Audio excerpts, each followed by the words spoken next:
So why will Nigel Farage not stop the boats? It's actually quite simple, and we've raised this issue with him repeatedly. Of course, he swerves it every single time. Leaving the ECHR is one thing, it's not enough. What these leftist activist lawyers use in the courts to stop deportations is the 1951 UN Refugee Convention.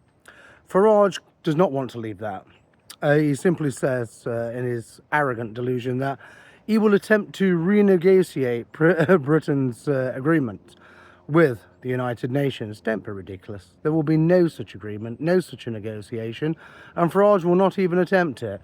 So I'll tell you what will happen is Farage will do some public relations tinkering in the English Channel, and then he'll run into a hurdle in the courts, basically a huge legal minefield, and say, well, look, at least I tried. But these wretched leftist lawyers, they stopped me. It's all their fault. He's another Donald Trump in that respect, without question. And he'll say, you need to trust me again and give me another term in office, because next time I will be able to fix it. And the whole objective behind all of it, yes, and I know I can hear the gasps of horror right now, is to maintain the safety valve operation to ensure mass immigration continues, because that's all Farage is. He's a safety valve operator by his own admission.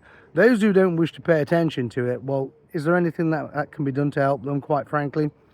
All we can do is bring the facts to them and wear them down, grind them down, in actual fact, with facts-based evidence.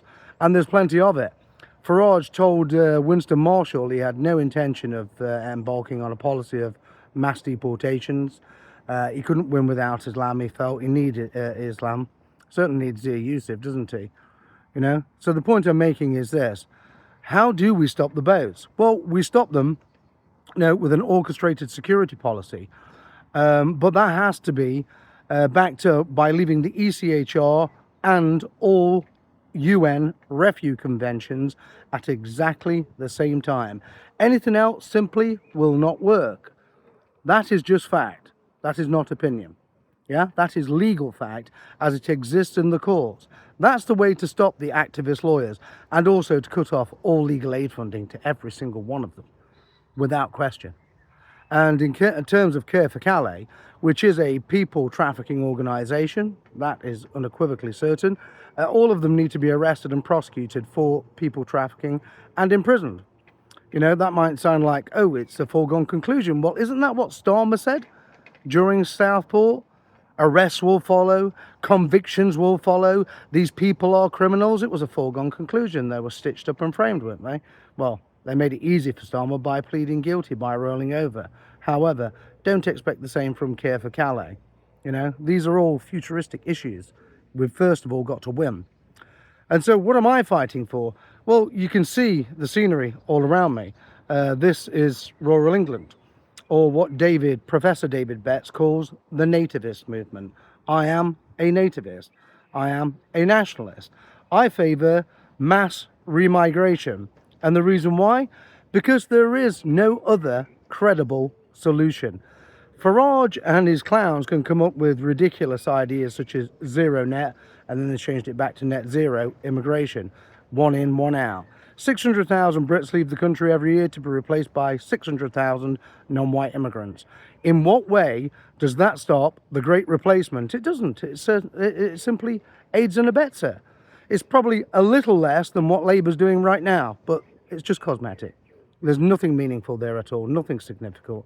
It's just the same old phony patriotism, lots of flag waving and clinical delusion from his hardcore Tory fan base. No one else has bought into it. I'm really sorry to disappoint you, but no one else has bought into that nonsense at all. I most definitely haven't. I'm a nationalist of 35 years standing. I was formerly in the British National Party. I held several senior positions in the BNP. You're never ever going to recruit me to that fantasy island. And this is the island that we live on. And we're not living in a fantasy. We're living basically in a slow motion catastrophe. Or is it slow motion in actual fact? Because if you look at the Balkanisation of our cities, our major cities in particular, are all Balkanised. London, whites are a minority. Birmingham, the same. Leicester, the same. you know, unless it's not even a major city in actual fact, you know, it's middle of the road, quite frankly. But all British cities are going to end up like this within 20 years. Nigel Farage is not going to stop it because his policy is one out, one in. One out, one in. One white Britain out, one non-white Britain in. That guarantees balkanisation. It also further guarantees what Professor David Betts said about the balkanisation of our cities, although we didn't use that phrase, balkanisation. That's something that we discussed together, and he said he'd go away and further research it, and I'm sure he has. But what he talks about is a low-level South American style civil war, and he argues that we're already in phase one of it. Perhaps we are in actual fact, but it can only escalate from this position onwards. And balkanisation guarantees that horrible sectarian conflict that none of us want to see. And that's the whole purpose of stopping immigration, of bringing it under control. And I don't favour strict limits on immigration at all in actual fact. What on earth is that going to achieve? It's still bringing us to balkanisation. We have to stop immigration completely for a minimum of 10 years and then review the situation after that to see if we can actually re-embark on any form of immigration into this country.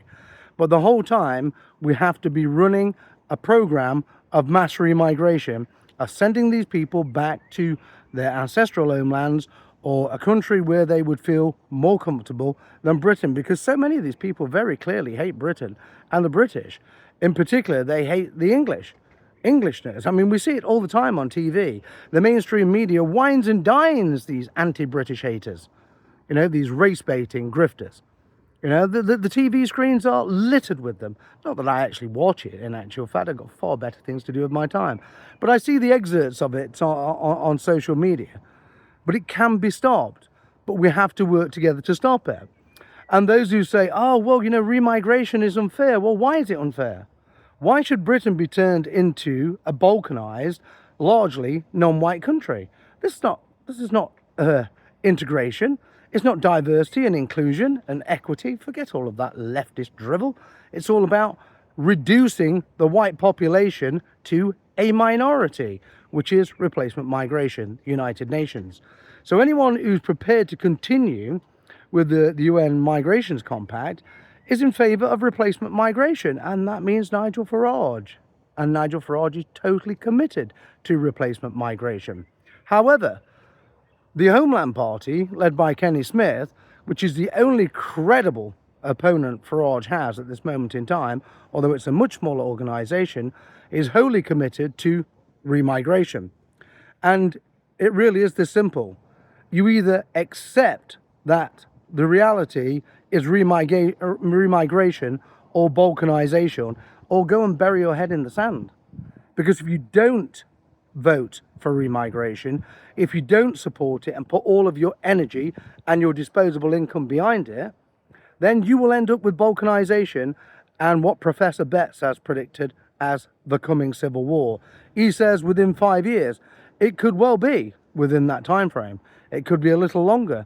It could be next week. That's how bad the situation is in this country. It's a completely toxic environment now. And the more of them that swarm into the country, and stop the boats is just a really bad PR optics disaster, really, isn't it? And that's why Farage focuses on it, because he thinks it's a vote winner. It's a vote winner. Get me in office, basically. But we've already covered the fact that he won't be able to stop the boats. And he'll blame it all on the lefty lawyers and ask for another term in office. And the whole time, the Britain is going down the plug hole of history. We can stop all of this, but not with Nigel Farage. And we can do this lawfully and without actually falling into the trap of what Professor Betts has warned about.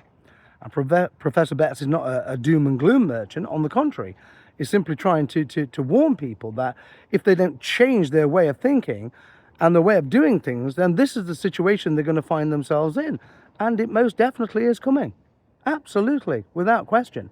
You know, we are heading for primary balkanisation, which is the point at which there is no return at all, which there is no political solution. It cannot be repaired, and it comes to all-out conflict. Yes, that could be the reality. However, I prefer to take the route of moderate, sensible nationalism with the Homeland Party and to focus on the campaign for mass remigration, because it is the only thing that can solve Balkanisation. And until we solve Balkanisation, we never address the underlying issues that Professor Betts has warned about in what he says is the coming civil war. So we're on the cusp of it right now. Don't ever doubt it. I'm not a doom and gloom merchant either. I don't want to see a civil war under any circumstances. Absolutely not. But I totally agree with Professor Betts. And I had a 40-minute call with him in which we exchanged a number of ideas. And I found him to be a very reasonable person, intelligent, and with a very good grasp of the subject matter. And, you know, I took on board what he said, and I hope he did the same with me. And I'm quite convinced now that it is remigration or Balkanisation. And what primary Balkanisation means is the realisation of Professor Betts' dire warnings about civil war.